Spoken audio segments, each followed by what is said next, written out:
Donc nous allons prier, nous allons remettre ces moments entre les mains du Seigneur. Nous allons prier que le Seigneur puisse diriger tous ces moments et qu'à lui seul soit rendue la gloire, la louange. Et remettons aussi nos cœurs, que le Seigneur nous parle davantage, qu'il nous oriente vraiment durant ces moments et qu'il nous révèle encore davantage c'est dont nous devons faire, c'est dont nous devons nous débarrasser aussi, afin de lui être pleinement agréable. Prions. Éternel tendre Père, nous te rendons grâce, Seigneur. Nous te remercions de ce que tu nous as gardé, tendre Père, depuis le mardi passé, Seigneur, depuis ces dimanches jusqu'à aujourd'hui. Tu as pourvu au souffle de vie, Seigneur. Tu as restauré tout à chacun de nous. Même dans nos moments difficiles, Seigneur, tu es et tu as toujours été, Seigneur, en appui, Seigneur. Merci pour cela. Nous voulons donc, Éternel, que durant ces moments, que tu nous parles davantage, que tu orientes encore nos cœurs, nos pas éternels, que tu nous orientes, Seigneur, vers toi, que tu nous apprennes, Seigneur, à vivre dépendant de toi, Éternel. Merci, Seigneur, de toucher le cœur de tout à chacun, de mettre à notre disposition, Seigneur, ta parole. Que gloire et louange te soient rendues par le nom puissant de Jésus-Christ que nous avons ainsi prié. Amen. Père Ocasio.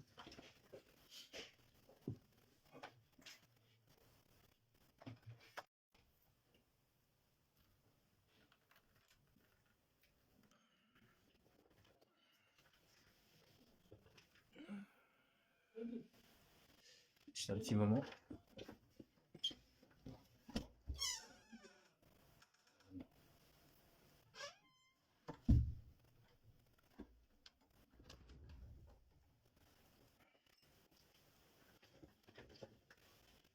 Donc, nous allons commencer. On s'était arrêté l'autre fois sur le chapitre de Samuel. On s'est arrêté sur 2 Samuel, le chapitre 11, quand on voulait y revenir un petit peu avant quand même de passer au chapitre 12. Dans le chapitre 11 signé avec cette phrase où on nous apprend plutôt que David, finalement, on peut dire entre deux hommes, il a quand même réussi à camoufler son péché. Donc, personne ne savait que c'était, on va dire, le peuple ne savait pas que c'était David qui avait planifié la mort de Uri, et encore moins que Bathsheba attendait un fils venant de David. Donc, on peut dire pour les hommes, David a réussi quand même à camoufler son péché. Mais la parole nous dit que ce que David avait fait déplut à l'Éternel. Donc, ce que David avait fait, malgré que pour nous, les hommes, on n'a pas vu, malgré que nous, on n'a pas vu ce que David avait fait, mais le Seigneur a tout vu. Comme il a pu bien le dire plusieurs fois, je crois que c'est avec le prophète Ézéchiel, le prophète Jérémie, qu'il y a un trou dans le mur. Nous pouvons nous cacher devant les hommes, on peut tout cacher devant les hommes, mais devant l'Éternel, rien ne peut être caché. C'est encore le même bien-aimé David qui va expérimenter cela dans un psaume, où il dira que même s'il partait se cacher dans le ténèbre devenait lumière devant l'Éternel. Que peu importe là où il partait se cacher, le Seigneur pouvait le retrouver. Donc David, pour les hommes, peut dire qu'il a caché ses transgressions. Il a réussi, entre guillemets, à nous bluffer. Mais qui pourrait se cacher devant l'Éternel? Qui pourrait cacher ses transgressions devant l'Éternel? Personne ne peut cacher ses transgressions devant l'Éternel. Personne ne peut se cacher. Personne ne peut se cacher de l'Éternel. Ainsi donc, pour ceux qui pensent que Dieu ne voit pas, ou pour ceux qui méprisent l'Éternel, pour ceux qui se cachent en faisant le mal et en disant que le Seigneur n'a pas vu, alors bien-aimés, sachez-les que le Seigneur voit tout. Que le Seigneur voit tout. Il n'y a rien qui peut passer à côté. Le Seigneur voit tout. Et le bien-aimé Paul nous dit même dans Romains, je ne sais pas si je pourrais retrouver plus clairement le verset, je vais juste essayer de le retrouver plus vite fait. Là où le bien-aimé Paul nous dit que, que c'est par Christ que le Seigneur jugera les actions secrètes des hommes. Donc, on aura tout caché, mais au moment voulu, au moment où le Seigneur voudra le mettre aux yeux de tous, il le fera. Il le fera comme David. David a pu cacher ses transgressions, mais au moment où le Seigneur a voulu le mettre aux yeux de tous, le Seigneur l'a fait. C'est ainsi que commence le chapitre 12 de 2 Samuel, où nous allons déjà faire la lecture. Nous allons donc lire du premier verset jusqu'au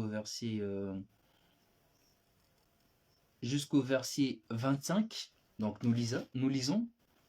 L'Éternel envoya Nathan vers David, et Nathan vint à lui et lui dit, il y avait dans une ville 2 hommes, l'un riche et l'autre pauvre.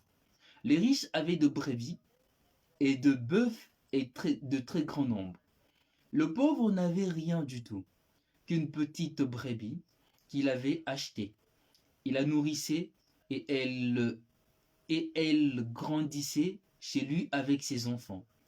Elle mangeait de son pain, buvait dans sa coupe, dormait sur son sein, et il la regardait comme sa fille. Un voyageur arriva chez l'homme riche, et le riche n'avait pas voulu toucher à ses brebis ou à ses bœufs, pour préparer un repas au voyageur qui était venu chez lui. Il a pris le brebis du pauvre et l'a apprêté pour l'homme qui était venu chez lui. La colère de David s'enflamma violemment contre cet homme, et il dit à Nathan, l'Éternel est vivant, l'homme qui a fait cela mérite la mort. Et il ronda 4 brebis pour avoir commis cette action, pour avoir été sans pitié. Nathan dit à David, tuez cet homme. Ainsi parle l'Éternel, le Dieu d'Israël, j'étais oint pour roi sur Israël, et j'étais délivré de la main de Saoul. J'étais mis en possession de la maison de ton maître, et j'ai placé dans ton sein le femme de ton maître. Et j'ai été donné la maison d'Israël et de Juda, et si cela avait été peu, j'y aurais encore ajouté. Pourquoi donc as-tu méprisé la parole de l'Éternel en faisant ce qui est mal à ses yeux? Tu as frappé de l'épée Uri, le Hétien, tu as pris sa femme pour en faire ta femme, et lui, tu l'as tué par l'épée de Sisdamon. Maintenant, l'épée ne s'éloignera jamais de ta maison parce que tu m'as méprisé, et parce que tu as pris la femme de Uri, le Hétien, pour en faire ta femme. Ainsi parle l'Éternel, voici je vais faire sortir de ta maison le malheur contre toi, et je vais prendre sous tes yeux tes propres femmes pour le donner à un autre, qui couchera avec elle à la vue de ses soleils.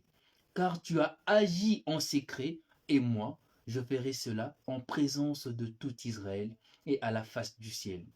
David dit à Nathan, j'ai péché contre l'Éternel. Et Nathan dit à David, l'Éternel pardonne ton péché. Tu ne mourras point. Mais parce que tu as fait blasphémer les ennemis de l'Éternel en commettant cette action, les fils qui t'est né mourra. Et Nathan s'en alla dans sa maison.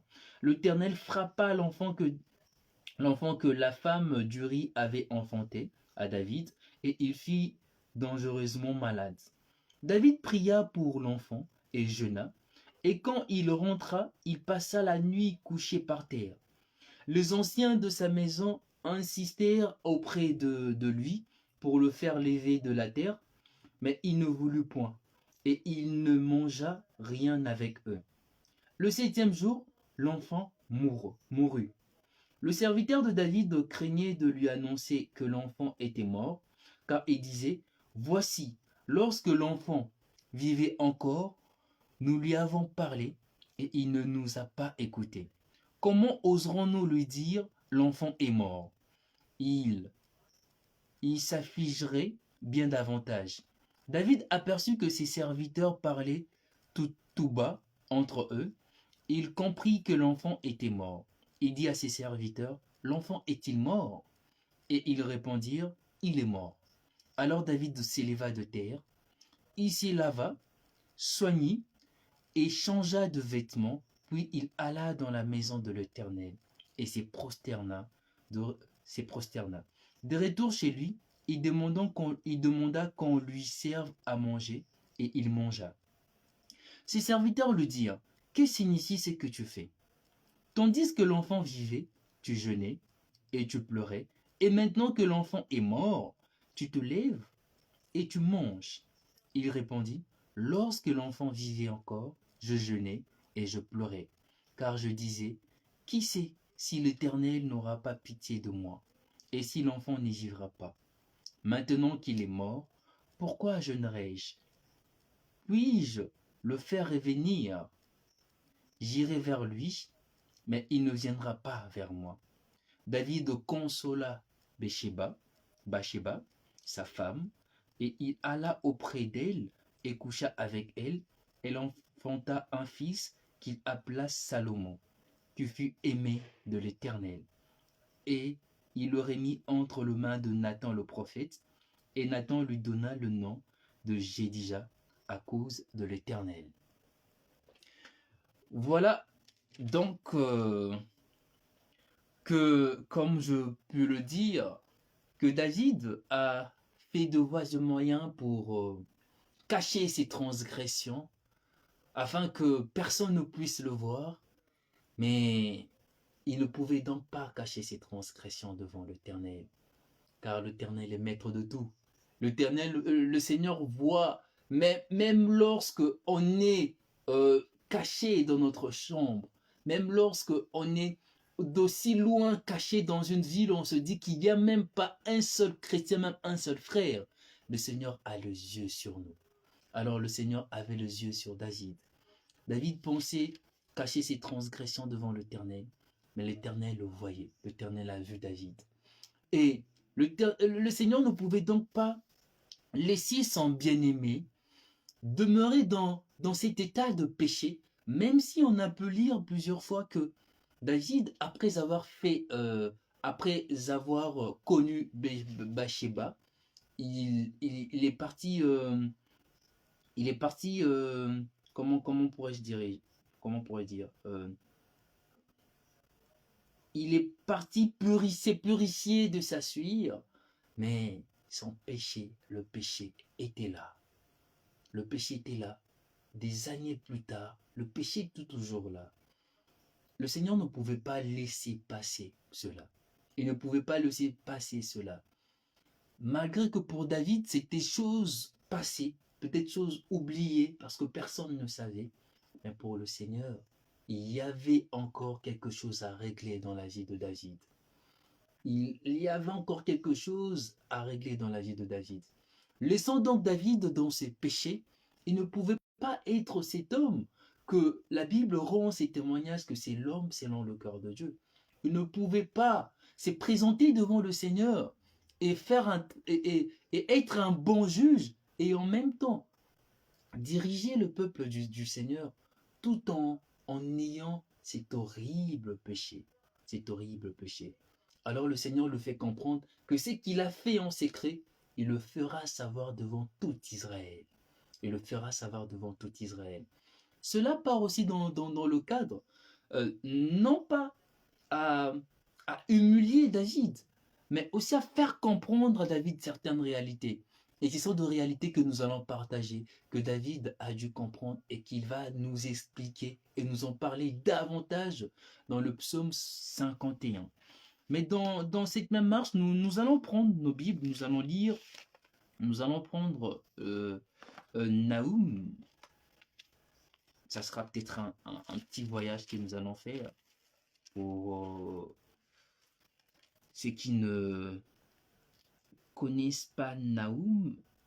Donc c'est dans l'Ancien Testament. C'est entre Genèse et Malachie. Donc nous allons prendre Naoum 1, le verset 3, juste un petit moment, le temps de trouver.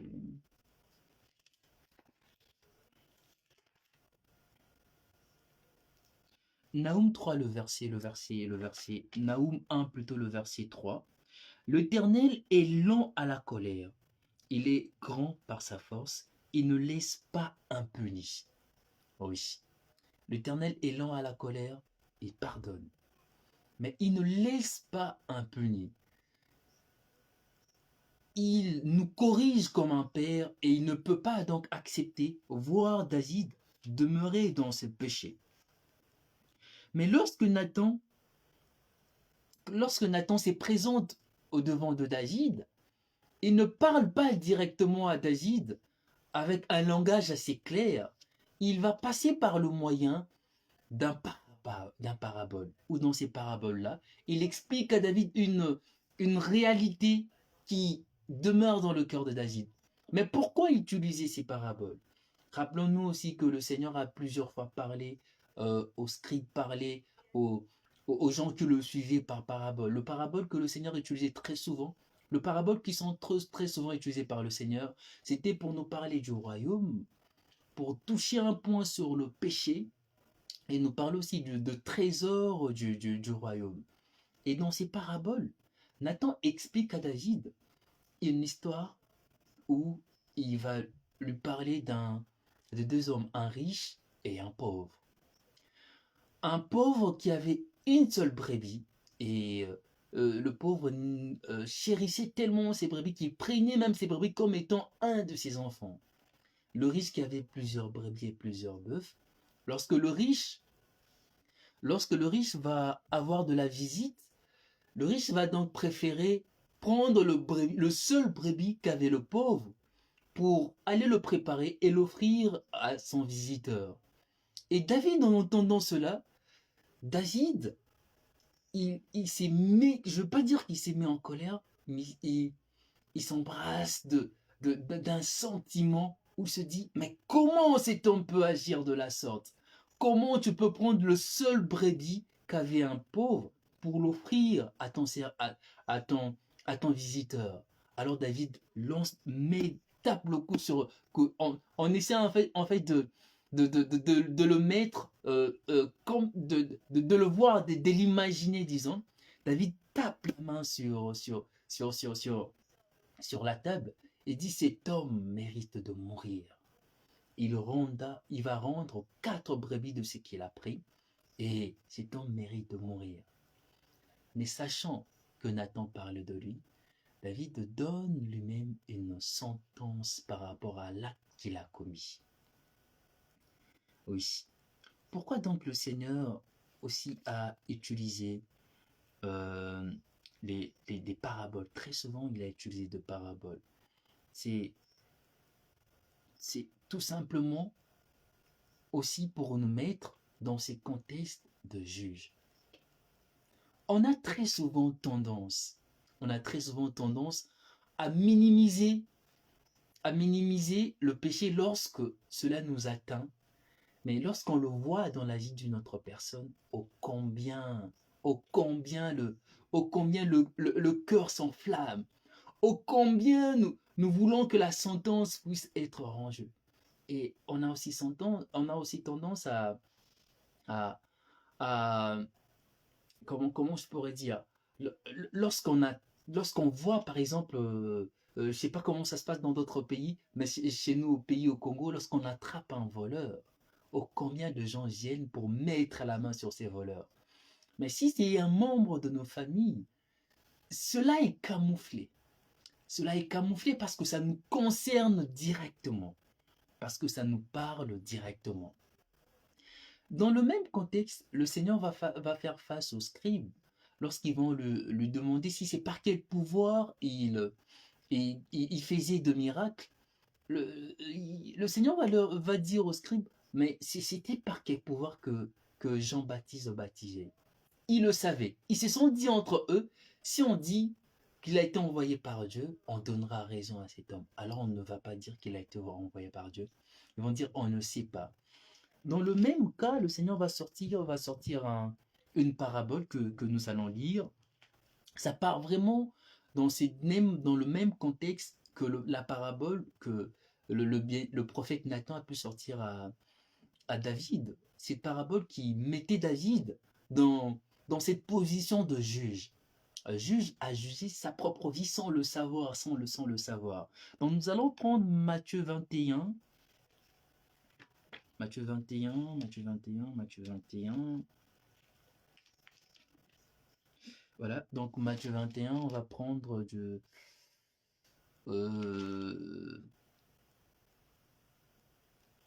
donc en Matthieu 21, c'est la parabole du vigneron que nous allons lire jusqu'au verset, jusqu'au verset 41. Le Seigneur dit, écoutez une autre parabole. Il y avait un homme, maître de maison, qui planta une vigne. Il l'entoura d'une haie, il creusa un pressoir et bâtit une tour, puis il la ferma à des vignerons et quitta le pays. Lorsque le temps de la récolte fut arrivé, il envoya ses serviteurs vers le vigneron pour recevoir le produit de sa vigne. Le vigneron, s'étant saisi de ses serviteurs, battirent l'un, tuèrent l'autre et lapidèrent le troisième. Il envoya encore d'autres serviteurs, en plus grand nombre que le premier. Le vigneron le traitèrent de la même manière. Enfin, il envoya vers eux son fils en disant, « Ils auront du respect pour mon fils. » Mais quand le vigneron virent le fils, ils dirent entre eux, « Voici l'héritier. Venez, tuons-les et emparons-nous de son héritage. » Et ils se saisirent de lui, le jetèrent hors de la vigne et le tuèrent. Maintenant, lorsque le maître de la vigne viendra, que fera-t-il à ces vignerons? Le Seigneur pose donc cette question. Il pose cette question aux scribes qui venaient près de lui pour savoir si c'était par quelle puissance il faisait ces miracles. Il dit, lorsque le maître de la maison reviendra, malgré qu'il a envoyé des serviteurs, il a envoyé. Il a même envoyé son propre fils. Et ces vignerons ont pris son fils, ils ont tué son fils, ils se sont dit, saisissons-nous de son héritage. Qu'est-ce que le maître de la maison fera de ces vignerons? Écoutons la réponse de Scribe. Ils lui répondirent, il fera périr misérablement ces misérables, et il affermira la vigne à d'autres vignerons, qui lui en donneront le produit au temps de la récolte.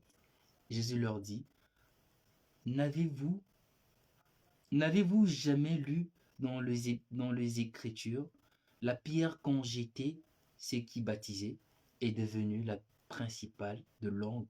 C'est du Seigneur que cela est venu.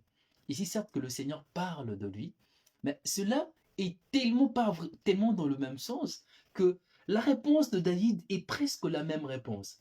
Où David, c'est mettons malgré malgré que dans son cœur il y a ses péchés, malgré que il est dans cet état de péché, mais il rend quand même un très bon jugement en disant, cet homme doit mourir. Cet homme doit mourir. Oui, comme je le disais, on a vraiment cette facilité à rendre un jugement lorsque cela ne nous touche pas principalement. C'est vraiment dans ces mêmes contextes aussi, le Seigneur va dire, pourquoi vois-tu la paille qui est dans l'œil de l'autre et ne vois pas la poutre qui est sur ton œil? Oui, on a vraiment cette facilité à dire que celui-là a fait telle chose, il le mérite directement. Mais lorsque ça nous touche principalement, serrons-nous dans, dans de mêmes propositions, dans de mêmes jugements? Serrons-nous dans de mêmes jugements? Serrons-nous dans de mêmes jugements? Il n'y a pas longtemps, je sais de voir sur YouTube ou dans une église où un frère qui avait cette faiblesse de sortir avec des sœurs de l'église. Alors le pasteur a su que le frère courait derrière plusieurs sœurs Alors on a parlé au frère, le frère n'a pas écouté, on a parlé au frère, le frère n'a pas écouté, on a mis le frère en dehors de l'église. Et dans une autre église, on entend qu'un pasteur aussi avait cette habitude-là de sortir avec plusieurs sœurs dans l'église. Alors lorsque l'église a appris cela, et le pasteur est venu devant l'église à demander pardon, on a pardonné le pasteur, tout est passé plutôt au calme. Oui, un jugement pour l'autre, un jugement aussi pour l'autre, deux poids, deux mesures. Oui. Dans l'homme, on a vraiment ces côtés-là à nous protéger nous-mêmes, à vouloir nous protéger nous-mêmes. David, il a, comme je peux le dire, a tapé sur la table, il a dit, cet homme mérite de mourir. Cet homme mérite de mourir. Cet homme mérite de mourir. Mais ne sachant qu'on parle de lui, il, il était lui-même en train de rendre la sentence. Alors, Nathan regarde David du blanc des yeux et dit au bien-aimé David, tu es cet homme. Tu es cet homme. Et Nathan va rappeler à David toutes les bénédictions que David a, toutes les grâces que David a. Nathan va dire à David, voilà, le Seigneur t'a donné la maison, la maison, la maison du roi, là où le roi Saül devait être. Le Seigneur t'a donné ces femmes, le Seigneur t'a donné, tu ne manquais de rien. Tu ne manquais de rien, mais tu as osé mépriser le Seigneur. Tu as osé mépriser le Seigneur. Oui. On a souvent tendance à dire que la plupart des gens pêchent parce qu'ils n'ont pas d'argent. La plupart des gens volent parce qu'ils n'ont pas d'argent. Ici, nous parlons quand même d'un roi, une personne qui a tout. Une personne qui a tout, mais qui ose quand même se laisser diriger par un péché aussi horrible. Celle de tuer, bien sûr, qui a commencé par de la convoitise. Mais on parle quand même d'une personne qui ne manquait de rien. Une personne qui ne manquait de rien. Ne pensons pas que lorsque le Seigneur va nous bénir financièrement, c'est à partir de là que nous le serons plus fidèles. Non, c'est un piège, c'est des erreurs que nous allons commettre. Non, David, il ne manquait de rien, mais il s'est laissé facilement diriger par la convoitise de la chair. Par la convoitise de la chair. Mais parlons d'abord de ces péchés qui est reproché à David. Lorsque le bien-aimé Nathan parle à David, il lui dit, tu avais tout, tu avais tout, tu avais tout. Il lui dit dans le verset 9, pourquoi donc as-tu méprisé la parole de l'Éternel? Le mépris de la parole, le mépris. Un péché dont plusieurs se trouvent à l'intérieur, un péché qui est aussi horrible, mais que plusieurs négligent. Déjà, cette négligence et le mépris de la parole de l'Éternel, et vraiment le mépris. La Bible nous parle de plusieurs hommes de Dieu qui sont vraiment passés là-dessus, où le Seigneur avait mis plusieurs promesses dans leur vie, mais à cause de ces mépris, ils sont vraiment passés à côté. Nous allons peut-être prendre le cas de Élie dans 1 Samuel 2,30. On nous dit, où l'homme de Dieu est venu vers Élie et a dit à Élie, parce que tu as préféré tes fils qu'à Dieu, tu as méprisé le Seigneur. Et cette promesse que la sacrificature était à perpétuité dans ta maison n'y sera plus. Parce que tu as préféré tes fils à la place de l'Éternel. Oui. Là, nous pourrions peut-être parler de plusieurs de ceux qui servent le Seigneur, ou ils exercent peut-être un ministère, où souvent on a tendance à cajoler, à chuchoter nos enfants, et au mépris même de la parole du Seigneur, ou là où le Seigneur attend de nous que nous puissions dire ce qui est assez clair à nos enfants afin de comprendre que la voie auquel ils sont en train de marcher n'est pas la bonne. Nous, on est là à chuchoter nos enfants. ou plus encore, ou, d'autres vont peut-être préférer mettre en avant leur famille, ou tu sais très bien que ton enfant n'est pas appelé au ministère, mais tu veux que l'église puisse être conduite par ta famille, tu mets ton enfant là-dessus, tu laisses l'église à ton enfant. Ça fait partie du mépris de le Seigneur, du Seigneur. Élie a connu cela et à cause de lui, la sacrificature a été enlevée de sa famille et ça a été donné à une autre famille. Il y a encore un autre mépris. Là, nous allons peut-être parler de Ésaü. Lorsque Ésaü a méprisé la bénédiction, il a méprisé la bénédiction qui devait avoir la bénédiction, celle de l'aîné, en laissant son frère avoir cette bénédiction-là. Le mépris du Seigneur. Oui. Et pour Ésaü, il a négligé la bénédiction. Pourquoi? Il a négligé la bénédiction pour quelque chose d'assez banal, pour de la nourriture. Oui. Bien-aimé, mépriser les bénédictions que nous avons, cette grâce que nous avons gratuitement. Mépriser cela, le Seigneur nous le dit, nous allons juste faire un petit tour pour revenir sur le même sujet du mépris. Nous allons prendre donc l'épître aux Hébreux, Hébreux 10, le verset 29, que je veux lire. De quel pire châtiment pensez-vous que sera jugé digne celui qui aura foulé aux pieds le Fils de Dieu, qui aura tenu pour profane le sang de l'alliance par lequel il a été sanctifié, et qui aura outragé l'esprit de la grâce. Oui. Ici, le Seigneur nous dit de quel pire châtiment sera traité celui qui aura foulé par terre la grâce que nous avons en Christ. Cette grâce que nous avons gratuitement. Cette grâce que nous avons gratuitement. Si certes, pour Ésaü, on a peut-être parlé d'une bénédiction qui était aussi d'un autre côté physique, mais certes, il y a aussi une bénédiction spirituelle.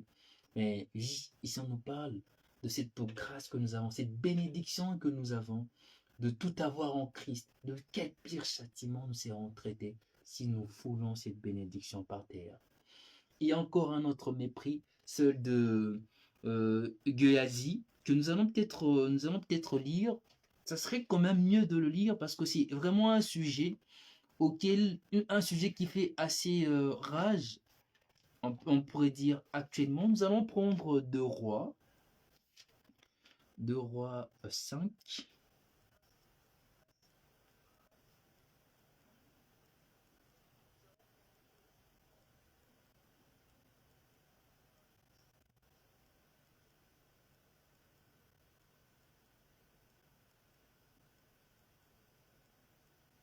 Voilà. Donc nous allons prendre 2 Rois, nous allons peut-être prendre du verset 20 jusqu'au verset 26 que nous allons lire. Lorsque Naaman eut quitté Élisée et qu'il fut à une certaine distance, Géasi, serviteur d'Élisée, homme de Dieu, s'est dit en lui-même: voici mon maître aménagé Naaman, c'est Syrien, en n'acceptant pas de sa main ce qu'il avait apporté. L'Éternel est vivant, je vais courir après lui et j'en obtiendrai quelque chose. Et Géasi courut après Naaman. Naaman, le voyant courir après lui, descendit de son char pour aller à sa rencontre et dit: tout va-t-il bien? Il répondit: tout va bien. Mon maître m'envoie te dire: voici, il vient d'arriver chez moi 2 jeunes gens de la montagne d'Éphraïm, d'entre le fils de prophètes. Donne pour eux, je te prie, 1 talent d'argent et 2 vêtements de réchange. Naaman dit: consens à prendre 2 talents. Il le pressa et il serra 2 talents d'argent dans 2 sacs donna 2 habits de réchange et le fit porter devant Géasi par par deux de ses serviteurs. Arrivé à la colline, Géasi le prit de leurs mains et le déposa dans la maison. Il en renvoya ses gens qui partirent. Puis il alla se présenter à son maître Élisée, lui dit, « D'où viens-tu, Géasi ?» Il répondit, « Ton serviteur n'est allé ni d'un côté ni d'un autre. » Mais Élisée lui dit, « Mon esprit n'était pas absent.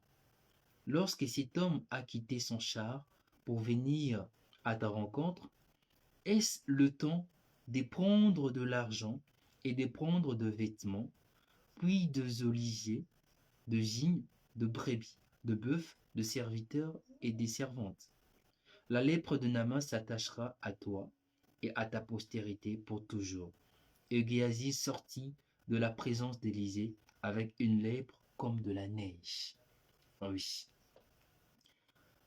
Une triste réalité encore que nous connaissons aujourd'hui. Cette réalité où le Seigneur nous dit dans Matthieu 10, 8, « Vous avez reçu gratuitement et vous donnerez gratuitement. » Voilà donc cette triste réalité. Où aujourd'hui tout est vendu. Où aujourd'hui tout est vendu. Tu pars quelque part, on te vend de l'huile d'olive. Et plus encore, on te vend de la bénédiction. On vend de tout. Où tout est vendu. De mépris.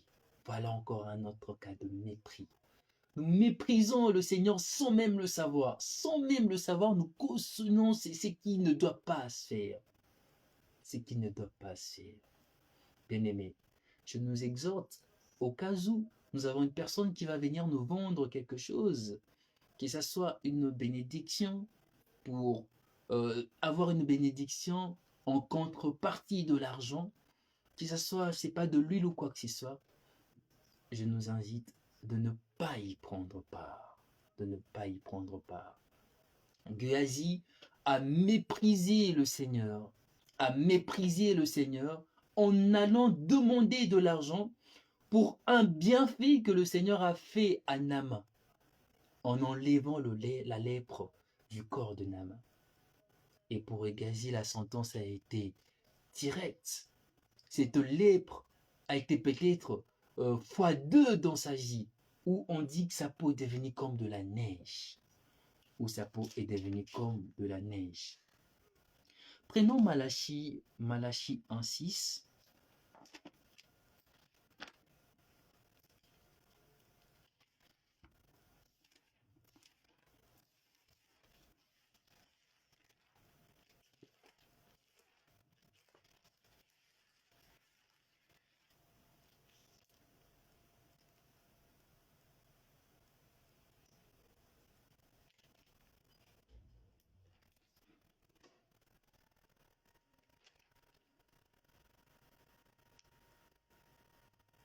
Malachie 1,6 que nous allons lire.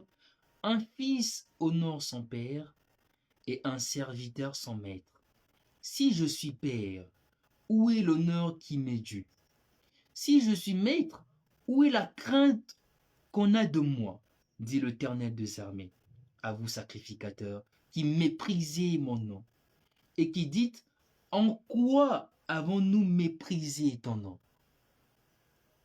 Oui, s'il est Dieu, où est la crainte qui est due à notre Seigneur? Il n'y a plus de crainte. Personne, en fait, on a enlevé la crainte que nous devons avoir de Dieu. On a enlevé tellement cette crainte-là que nous voyons de gauche et à droite des choses se faire où nous-mêmes on se dit, mais Seigneur, qu'est-ce qui se passe? Seigneur, qu'est-ce qui se passe? Seigneur, qu'est-ce qui se passe? Méprisons le Seigneur. Méprisons le Seigneur. Et dans Malachie, on nous dit, ces hommes disent encore, en quoi avons-nous méprisé ton nom? En quoi avons-nous méprisé ton nom? N'est-ce pas en mettant en avant notre famille à la place de la volonté du Seigneur? N'est-ce pas en négligeant la grâce qui nous est donnée gratuitement? N'est-ce pas en vendant ce qui nous est donné, ce que le Seigneur nous a donné gratuitement? Méprisons le Seigneur. Nous méprisons le Seigneur. Et oui, bien-aimé, un cœur partagé aussi, et aussi d'un autre côté, un mépris envers le Seigneur.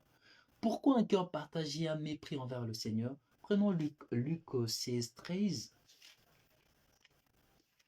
Nous allons voir le pourquoi un cœur partagé. Le fait d'avoir un pas dans le Seigneur, un autre pas à l'extérieur, ou un dimanche, voyons le frère,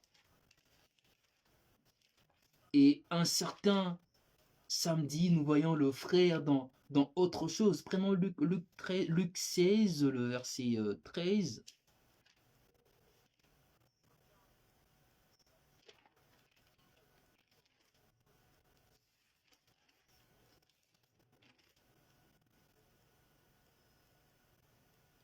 Nul serviteur ne peut servir deux maîtres, car ou il haïra l'un et aimera l'autre, ou il s'attachera à l'un et méprisera l'autre. Vous ne pouvez servir Dieu et maman. Nul ne peut servir deux maîtres. Lorsque nous avons un cœur partagé, le cœur est soit dans le monde, ou soit le cœur est dans le monde et d'un autre côté, à l'église un dimanche. Mais la réalité en est tout autre chose. Il est sûr et certain que le cœur sera plus attiré par autre chose. Mais du moment qu'on ne peut pas associer Dieu à ce qui est dans ce monde, c'est clair et sûr que le cœur sera attiré par ce qui est dans ce monde. C'est clair que le cœur sera attiré par ce qui est dans ce monde. Voilà donc, nous méprisons même le Seigneur en voulant tout ce qui est dans ce monde, en ayant un cœur dans ce monde, en ayant un cœur dans des plaisirs de ce monde et un autre cœur dans le service. Nous méprisons le Seigneur par rapport à cela. Oui, le pasteur nous a parlé le dimanche concernant, je pense que c'était ce dimanche, d'un autre côté aussi d'un mépris où nous avons pu voir, et beaucoup plus dans la vie de Salomon, qui avait vraiment un cœur partagé, ou d'un autre côté, il voulait servir son Dieu, et d'un autre côté, il servait aussi le Dieu le Dieu de ses femmes, Balak, Moloch, ou bien d'autres. Voilà aussi le mépris.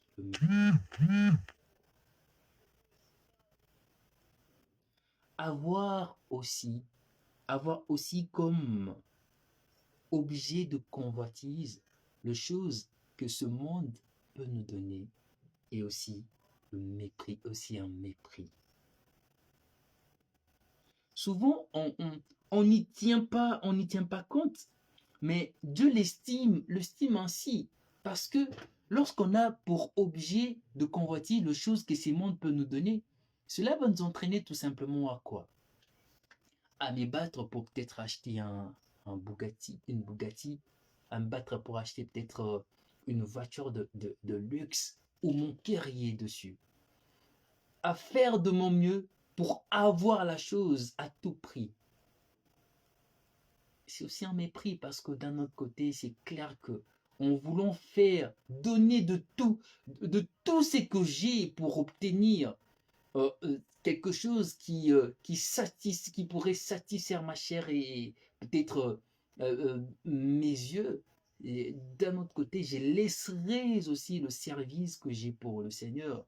Ou bien je ne ferai pas le service comme le Seigneur me le demande. Parce que toute ma force et mes pensées est dans la recherche de l'objet de mes convoitises. Oui, c'est aussi un mépris. C'est aussi un mépris. David a préféré le péché à la place de Dieu. Une chose qui est assez affreuse, une chose terrible, qui blesse le cœur, mais qui traverse aussi la plupart de personnes sans le vouloir. Sans peut-être le vouloir comme tel, beaucoup, même des chrétiens, vont préférer le péché que Dieu. Parce que, comme on a pu le voir avec Élie, le fait d'avoir voulu mettre ses enfants dans dans de bonnes conditions, il a préféré satisfaire ses enfants que, que l'œuvre du Seigneur. Que l'œuvre du Seigneur. Oui.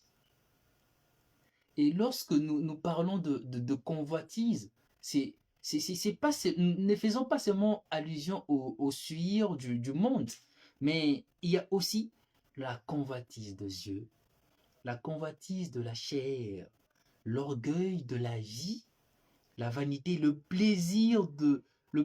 plaisirs à rechercher cette autosuffisance. Toutes ces choses trouvent facilement des accès dans notre cœur. Et lorsque nous ne le mettons pas à nu devant le Seigneur, cela s'entasse. Et comme pour David, on a pu voir pour David, ça a commencé par un péché, s'en est suivi un autre, et c'est carrément tout un élan de péché qui l'a conduit même à les tuer, à ôter la vie à un être. Alors, nous ne souhaitons pas que cela puisse arriver à l'un de nous. Alors, pour ce faire, c'est simple, pour ne pas tomber dans ces pièges-là, venons sincèrement devant le Seigneur, le présenter premièrement nos besoins, comme ça il n'y aura pas cette convoitise qui naîtra en nous, mais aussi lorsque nous sommes dans cet état, ne pensons pas, lorsque nous sommes dans cet état de péché, ne pensons pas que le fait juste de venir prier et dire Seigneur pardonne-moi, cela est passé, mais ayons vraiment un cœur brisé, un cœur qui reconnaît et un cœur qui vient au devant du Seigneur pour demander pardon, mais aussi pour ne plus revenir sur ce même péché. Une réelle confession. Une confession qui est assez réelle et vraie. Revenons sur la suite de idées dans 2 Samuel. Donc, lorsque Samuel va dire à David que c'est toi cet homme, la réaction de David est assez, on peut dire, c'est vraiment la réaction d'une personne qui prend conscience d'un jugement qui s'est lui-même rendu. Une personne qui se dit, oui, je ne savais pas que j'étais cet homme. Il regarde devant lui, il ne dit pas que j'ai péché contre Uri, il ne dit pas que j'ai péché contre Bathsheba, il dit, oh, j'ai péché contre l'Éternel. Il dit, j'ai péché contre l'Éternel. Il reconnaît au plus profond de lui qu'il a péché contre l'Éternel, que c'est pas seulement le fait de ces péchés-là, mais qu'il y a aussi cette nature de péché en lui. Il reconnaît cela. Et nous voyons le Seigneur dans sa bonté. Le Seigneur dans sa bonté, Nathan va dire à David, l'Éternel a pardonné ton péché. Avant même que David ne vienne se repentir de son péché, Nathan dit à David, avant même que David avoue ses péchés, Nathan dit à David, l'Éternel a pardonné ton péché. L'Éternel a pardonné ton péché. Oh, quelle bonté que nous avons dans le Seigneur. Il connaît nos cœurs. Il nous regarde d'aussi loin. Et encore plus nous, où le Seigneur a pardonné tous nos péchés par l'œuvre de la croix. Par l'œuvre de la croix. Par l'œuvre de la croix. Lorsque nous venons devant le Seigneur, il ne nous voit plus comme de pécheurs, mais il voit la personne de Christ, le sang de Christ qui couvre notre péché. qui couvre notre péché. Une autre réalité qui pourrait encore nous interpeller, et ça fait aussi partie de réalité pour lequel le Seigneur le Seigneur voulait vraiment rappeler à David qu'il ne pouvait rester dans cet état. C'est le verset 14 où le bien-aimé dit à David, Nathan dit à David, mais parce que tu as fait blasphémer les ennemis de l'Éternel en commettant cette action, le fils qui est né mourra. Parce que tu as fait blasphémer les ennemis de l'Éternel en commettant cette action. Ah oui. Ok, actuellement le nom du Seigneur est blasphémé. Pourquoi? À cause de nous, chrétiens, nous qui devons, nous qui devons rendre un bon témoignage de notre Dieu. En quoi on nous retrouve? Dans de vol, dans la corruption, dans des églises où, les bergers qui sont censés donner de leur vie pour des brebis, ce sont ces bergers qui vont appauvrir ces brebis. On le trouve dans tout le gis. Et c'est tout à fait normal qu'on puisse comprendre ou qu'on puisse entendre venant de la bouche de mondains, de gens qui ne connaissent pas le Seigneur, que vous là, dans vos églises, là, tel pasteur là, on l'a attrapé dans telle chose et tu veux que moi j'ai pas prié encore. Mais c'est pas vous là qui, il y a pas longtemps, vous avez dit, là c'est comment un pasteur qui a pu le dire, que nous devons prier. Le Dieu lui a dit que dans 5 mois, le corona va passer, que nous devons prier pour que le corona puisse passer si on ne prie pas. Non. On blasphème le nom du Seigneur par notre acte. Nous sommes censés être un bon témoignage. Nous sommes censés ramener des âmes. Nous sommes censés donner un bon témoignage de telle sorte que la personne qui va voir en nous de bons actes, et lorsque cette personne va connaître le Seigneur, puisse aussi rendre grâce au Seigneur. Mais ce n'est pas dans ça que nous sommes. Aujourd'hui, il suffit d'aller dans une fête d'un chrétien. Nous ne savons plus si réellement c'est vraiment un chrétien ou c'est une personne qui est dans le monde. Il suffit d'aller dans des activités où on se dit que c'est des activités chrétiennes, mais nous ne savons pas si réellement c'est des activités où c'est la parole qui est, où on ne voit pas la personne de Christ, mais ô combien on voit des déhanchements de la musique mondaine, un habillement tellement mondain, même ceux qui sont dans le monde se disent, mais on ne savait pas que tu pouvais faire ça. Frère, même toi. Voilà cette tristesse. Et à cause de cela, parce que David a fait blasphémer le nom du Seigneur, Nathan va lui dire que l'épée ne s'éloignera pas dans ta famille. Et David va en payer le prix cher. Lorsque nous allons peut-être faire le partage de la continuité de la vie de David, on va apprendre que l'un des fils de David va prendre une de ses demi-sœurs, va connaître une de ses demi-sœurs, va coucher avec une de ses demi-sœurs. Ou encore l'un des fils de David va tuer un autre, et David sera poursuivi encore par son fils. Il y aura tellement l'épée, il y aura tellement le sang qui va couler dans la vie de David. Le sang qui va couler dans la vie de David. Oui. Juste un petit moment, on me signale que mon téléphone sera déchargé d'ici peu. Je vais le mettre en charge. Là, c'est bon. Donc, oui, David a payé le prix. Et c'est l'attitude de David qui est aussi assez intéressant.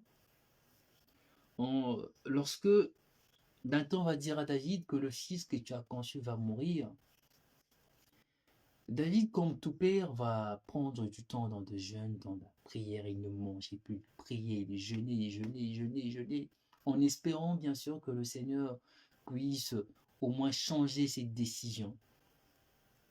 peut-être comme aussi le Seigneur a pu le pardonner en faisant comprendre qu'il devait mourir, mais le Seigneur lui a pardonné parce qu'il méritait la mort. Une personne qui a tué une autre mérite la mort. Et déjà, lorsque nous lisons dans le commandement qui sont donnés, le fait de prendre pour femme la femme d'une autre personne devait être lapidé.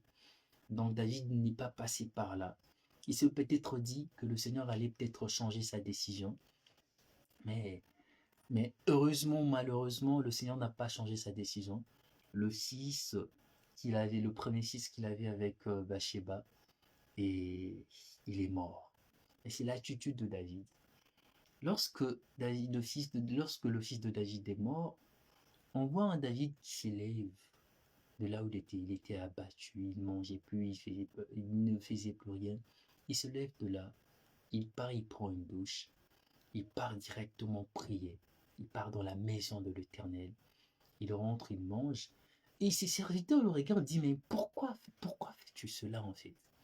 Ton fils était vivant, il était certes malade, on t'a vu jeûner, et là il est mort, on te voit, assez normal, tu te lèves, tu pars, tu fais ça, tu fais ça.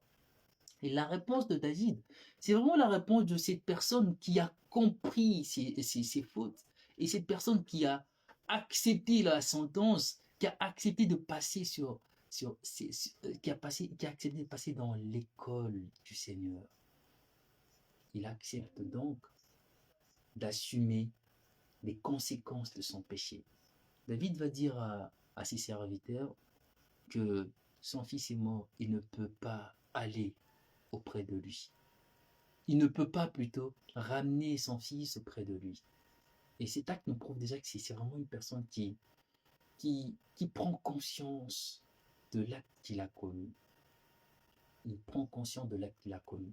Et c'est même je pense que c'est l'occasion même de lire le psaume 51 qui nous peint encore le cœur de David. Là, c'est dans ces psaumes où nous voyons, où il y a le cantique de Ô Dieu, crée en moi un cœur pur. David comprend que avec le cœur qu'il avait, ce cœur charnel, il ne pouvait pas servir Dieu comme il le fallait. Et il fait cette prière et dit, Ô Dieu, crée en moi un cœur pur.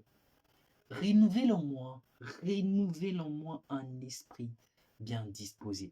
Lisons le psalmiste, le psaume 51 que nous allons lire, du premier verset jusqu'au verset 19, nous lisons. Au chef de chantre, psaume de David, lorsque Nathan le prophète vint à lui, après que David fut allé vers Bathsheba, ô Dieu, aie pitié de moi dans ta bonté, selon ta grande miséricorde. Efface mes transgressions. Lave-moi complètement de mon iniquité et purifie-moi de mon péché. Car je reconnais mes transgressions, et mon péché est constamment devant moi.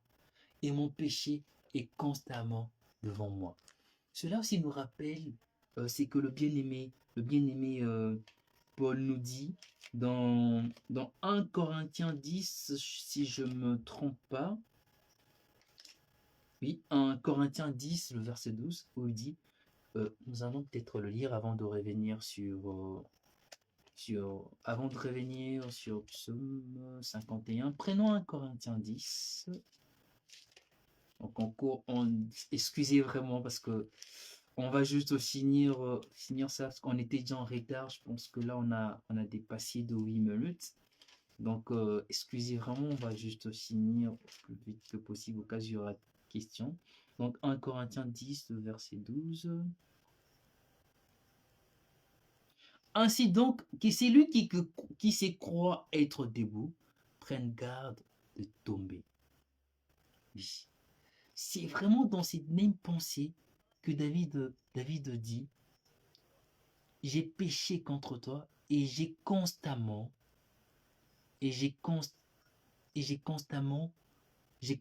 devant moi le péché.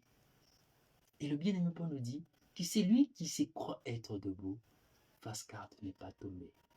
On a souvent tendance de se croire, si je peux dire, 1000 fois saint. On a tendance de se croire 1000 fois saint où on se dit que rien ne peut m'arriver. Je peux faire ça, rien ne peut m'arriver. Je ne peux pas tomber devant n'importe quelle tentation, je ne peux pas tomber. Et malheureusement, c'est lorsqu'on se croit 1000 fois saint qu'on tombe, alors on tombe de tellement bas, de tellement bas. Et voilà le pourquoi le bien-aimé Paul nous dit que c'est lui qui sait croire être debout. Fasse attention, fasse attention.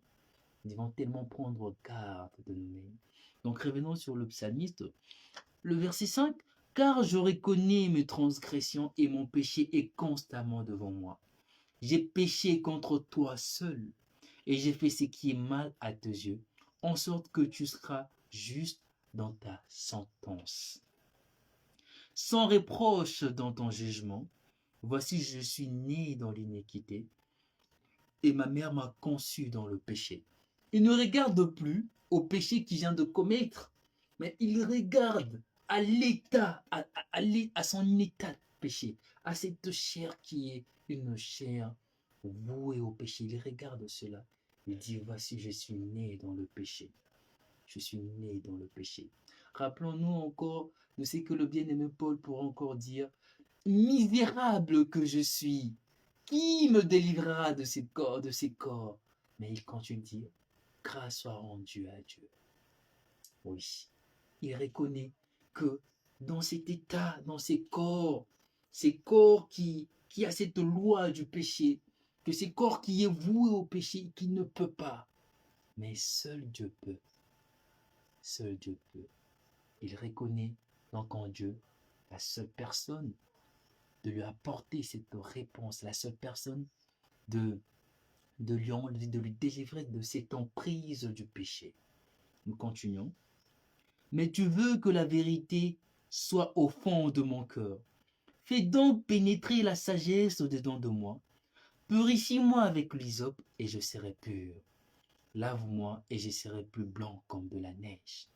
Annonce-moi l'allégresse et la joie, et les os que tu as brisés se réjouiront. Détourne ton regard de mes péchés, efface toutes mes iniquités. Ô Dieu, crée en moi un cœur pur, renouvelle en moi un esprit bien disposé. Ne me rejette pas loin de ta face, ne me retire pas ton Esprit Saint. Rends-moi la joie de ton salut. Oh que David avait perdu cette joie-là. Oh que David avait perdu cette joie-là. Parce que si nous essayons juste de regarder le temps qui coule, le temps qui sépare entre 2 Samuel 11 et 2 Samuel 12, il y a quand même eu le temps passé. Et pendant, peut-être c'était une année, peut-être 2 ans, mais David avait perdu ces joies-là. Cette joie d'être dans le Seigneur, il avait perdu ça. Et il comprend qu'il avait perdu ça. Il dit, rends-moi la joie de ton salut. Rends-moi la joie de ton salut.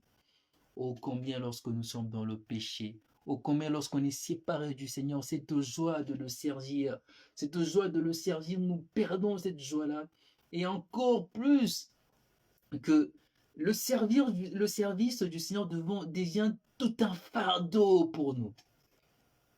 Tout un fardeau pour nous, où on traîne de pas, où on se dit, ah, encore le dimanche, encore le tude biblique, encore ces frères qui va venir me parler encore du péché, encore. Mais c'est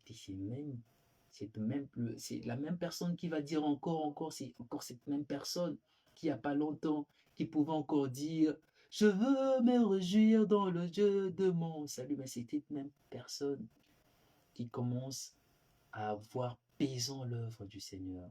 Et cela s'explique parce que cette personne est tombée dans le péché.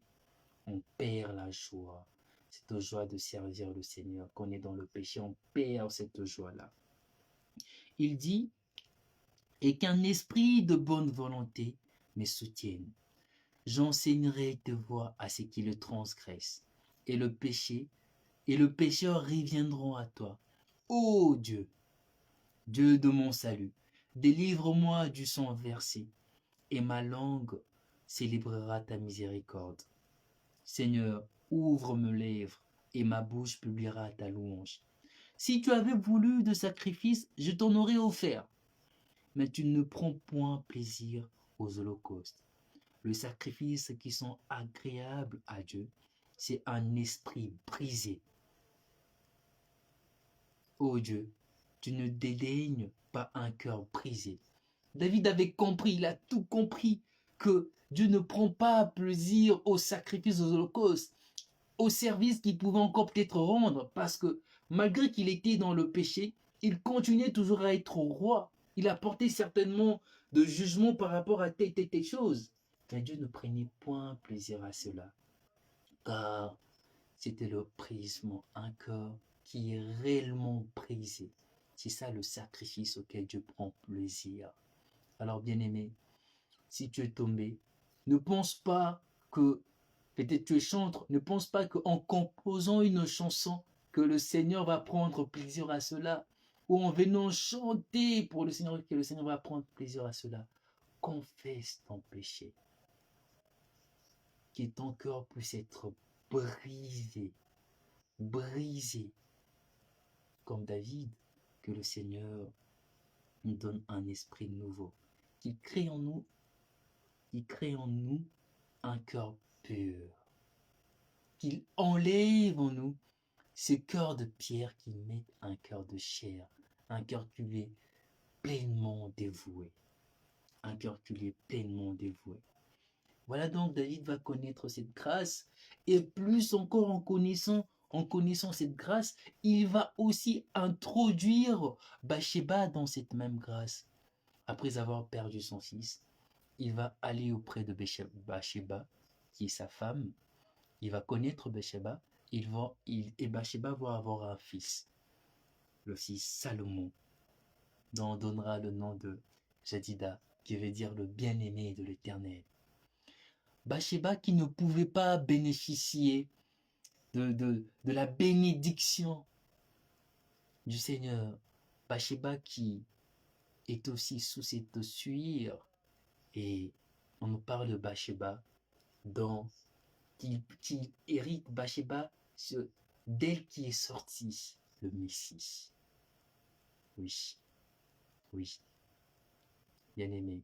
Quand Dieu restaure, Dieu restaure. Quand Dieu restaure, Dieu restaure.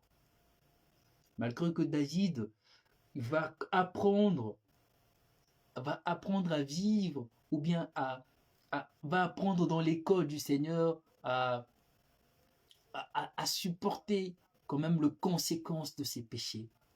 Mais le Seigneur lui a pleinement pardonné. Il a été restauré.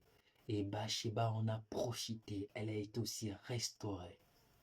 Donc je pense qu'on va certainement nous arrêter là.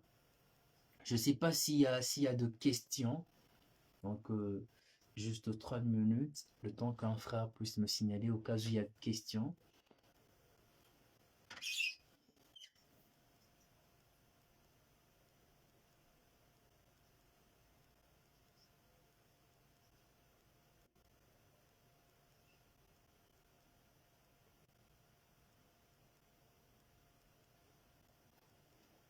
Je ne sais pas s'il y a de questions. Y a-t-il de questions?